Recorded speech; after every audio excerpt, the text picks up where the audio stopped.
Click the bell icon to get latest videos from Ekeeda.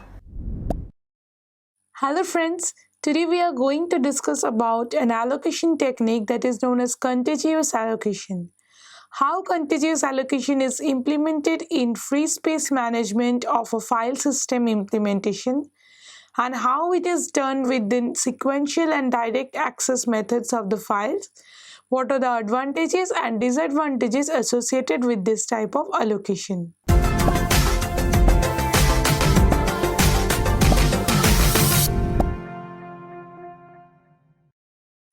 The direct access nature to the disk gives us the flexibility of implementation of the algorithm that is used by this disk algorithms.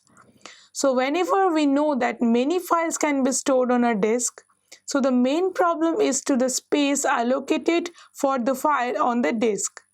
So today we will discuss about a part of this allocation technique that is known as contiguous allocation. In this type of allocation method, we generally allocate a chunk of memory that is contiguous to the previous. So whenever we want to access the next part, we can directly do that without any requirement of the direct accessing method to go to that pointer. Now in the contiguous memory allocation scheme, if we are accessing with a linear ordering and assume that only one job is tasking, then we can say that refer to the location B plus 1 after location B requires no head movement. The head movement is only required, say, for the last block of the cylinder to the first block of the next cylinder. So this time the head movement is required and it is done only in one track of that particular system. So when we want to seek an access to that particular contiguous memory allocation scheme, the seek time is minimal because the seek is only happened when it is finally needed. Now contiguous allocation scheme allocates memory as previously told, that is in a contiguous memory chunks. So if we are starting from B location, then we will go next B plus 1, B plus 2. So if their file is n bits long, then it will go like B plus n minus 1 location. So the starting address is the starting location of that particular block, and then from that location n bits or n bytes after the particular B. So the address contains a location fixed and along with an offset or the n bits long size. So we will see that how to implement a contiguous memory allocation of a file system. Directory entry of such a file contains the address with the offset. From that we can calculate the actual position of the file in the physical memory.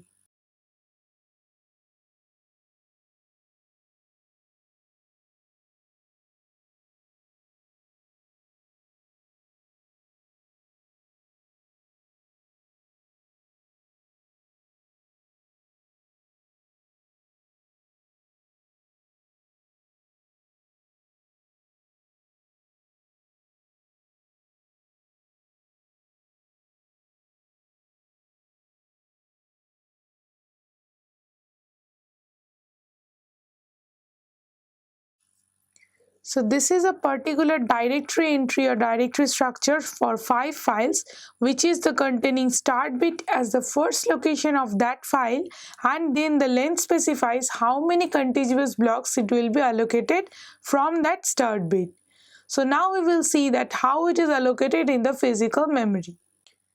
Now we will allocate these physical files, which is the 32 bits. Now we will allocate these files to this physical block. So as we can see that count file is starting from 0 and containing 2 length. So this 0 and 2 length will be considered as the count file. Now the next is tr file, which is starting from location 14 and containing 3 bits. So it is starting from here 14, 15 and 16. So these are for the tr file.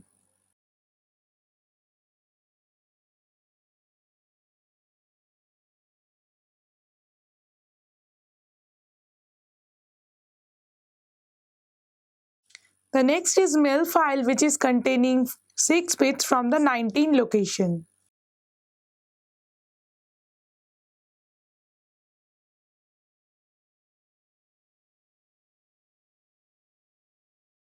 Next list is starting from 28 and have the 4 bits.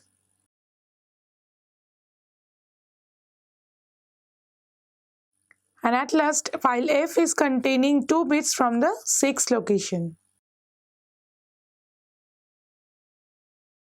So in this way we can see that every bits are contiguously allocated to the next bit. So from the movement from here to here does not require any head movement. Now contagious allocation is applicable for both the sequential and direct access. Whenever a sequential access is done, say for this 7 from the 6, so we do not need any head movement, like it will be continually move from 6 to 7. And now if we want to access a file that is the ith block from the B location, say want to move from this 19 to 23, so we can directly do that by B plus ith block movement. That is 19 plus 4 equals to 23. So we can directly access the 23 from 19 by just jumping to that B plus ith block. So in this way, contiguous memory allocation can be implemented in both the sequential and direct allocation problem. The contiguous allocation problem although has some problems too. The first difficulty or the foremost difficulty is finding a new space for the newly created files. Now there are some systems which implement some management schemes for the space finding allocation in a contiguous scheme, so it will have some or more difficulties in every type of mechanism. Now the contiguous memory allocation scheme is a direct general rule application of that stable storage on the dynamic storage allocation problem. Here we have previously discovered that first fit and base fit are the two technologies that are used commonly and are also good for the allocation contiguously. Now, although by the simulation told us that the first fit and base fit both are better in terms of time and disk utilization than the force fit technologies.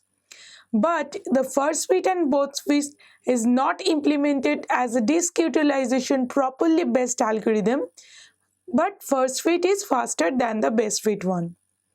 So whenever we are talking about this contiguous memory allocation, external fragmentation can be a direct effect of this type of problem. So if we are contiguously allocated memory and this memory is deallocated too, then it will leave us a piece of memory chunks that is free in the scattered throughout the exact memory. So whenever we want to allocate a large file within that particular memory section, then may happen that cannot be allocated within the particular section because the memory chunks are available, but it is scattered throughout the space. So that is the cause of the external fragmentation. So we can suffer from the external fragmentation both for the large files as for the small files in the contiguous memory allocation scheme.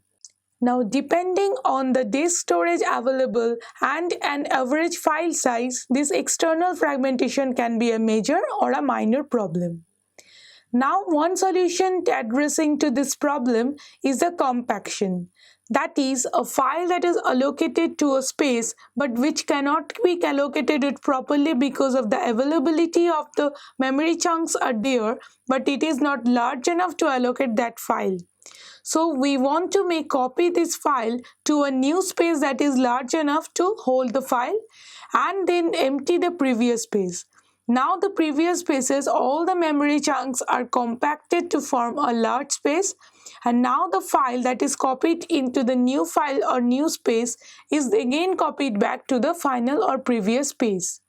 So in that way, compaction helps in compacting the spaces to a large whole so that the memory can be allocated from that large whole contiguously to a file or another files.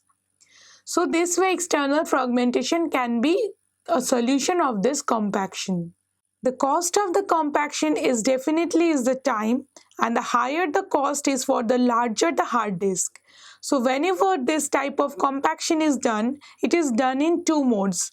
It is preferably done in the offline mode where the normal operation is suspended during this downtime when the files are compacted or the memory space that is contiguously allocated to be is compacted during these hours. But this compaction cost is not at all acceptable for the production machines, as the production machines cannot be stopped their primitive system operations. Now, compaction can be done only in the online mode also, where the normal system operation will continue during the space of the contraction. Now, this compaction space during this online method will cause substantial system performance decrease.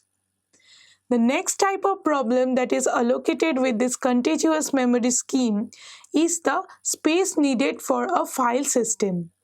So if we know that the how much file space will be needed when a new file is created, then it is easier to allocate a contiguous memory.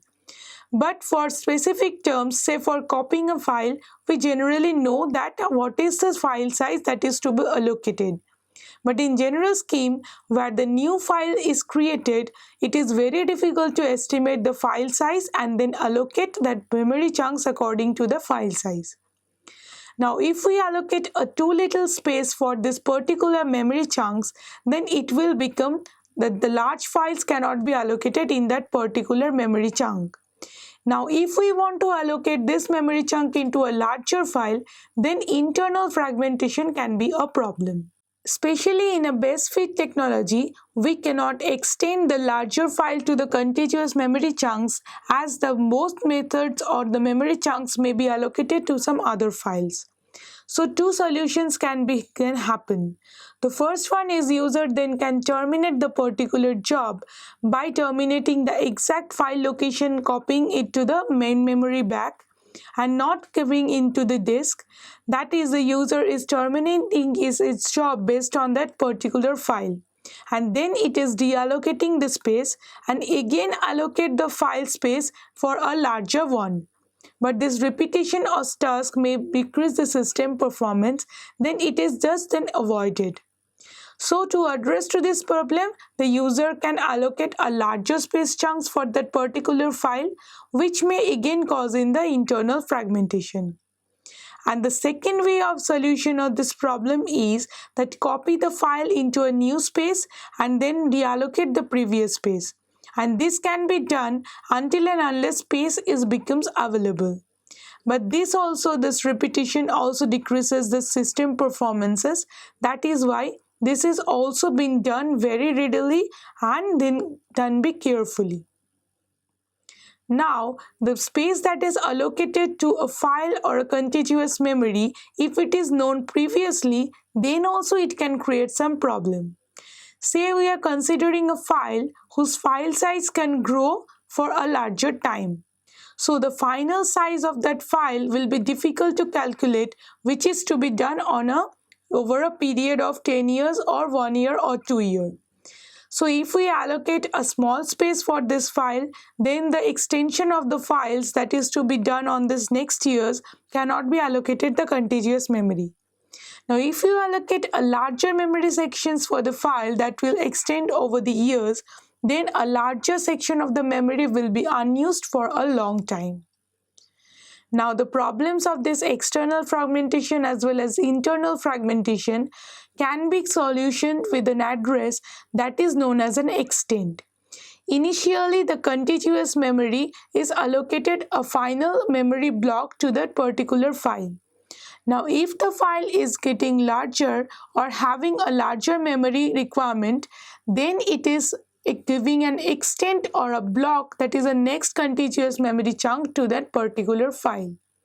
So when this extent is added, the file can then grow enough in this extent.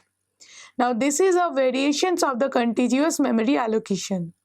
But there can also be the problem if the file size is known previously, then the extent can be given wisely.